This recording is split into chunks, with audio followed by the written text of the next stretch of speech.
Brooklyn Jules. This is going to be my final exam. I do have my notebook with some of my answers just so I could talk a little bit better. But if you hear any noise, it's my dogs. They're outside trying to get in. So yeah. Okay, so with question number 1, I'm also looking at the questions right here because I'm going to say them first and then respond with my answer. Question number 1, what was your favorite topic covered this semester? So my favorite topic was learning and discussing how microbes are beneficial to humans.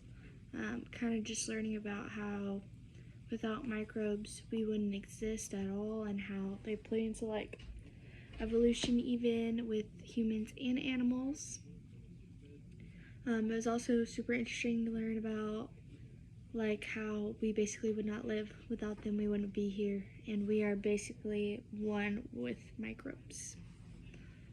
Question 2, if you had an unknown microbe, what steps would you take to determine what type of microbe it is, and are there particular characteristics you would search for? So if I had an unknown microbe in front of me and all the tools to find out exactly what it was, I would look at like physical characteristics like cell shape, cell wall, and I would perform a gram stain if I could to figure out what kind of microbes to compare it to other microbes that I have, if that was possible, if I could do like a gram stain. Question 3, imagine you are interacting with an individual that does not think vaccines are effective. Using your knowledge of immunology, epidemiology, and microbes in general, discuss how you might converse with this individual and educate them on vaccines. So I would basically explain how vaccines work, how vaccines basically take like a small portion of whatever they're trying to protect us for, like say it's a virus or like a disease.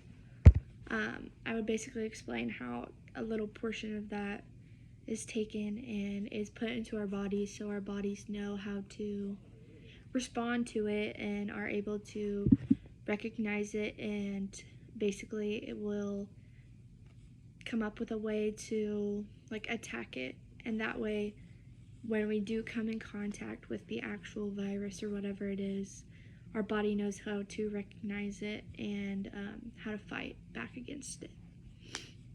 And then for number 4, I would describe it,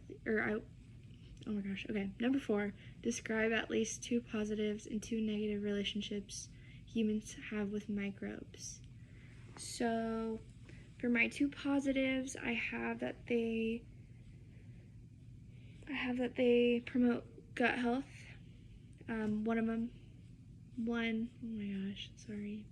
One positive to microbes is that they promote gut health.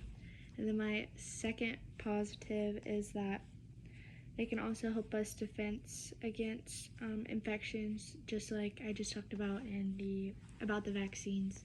So yeah, positives, they help us with gut health, like digestion, and then also can help us fight against infections. And then for a negative attribute about them, it can also cause those infections.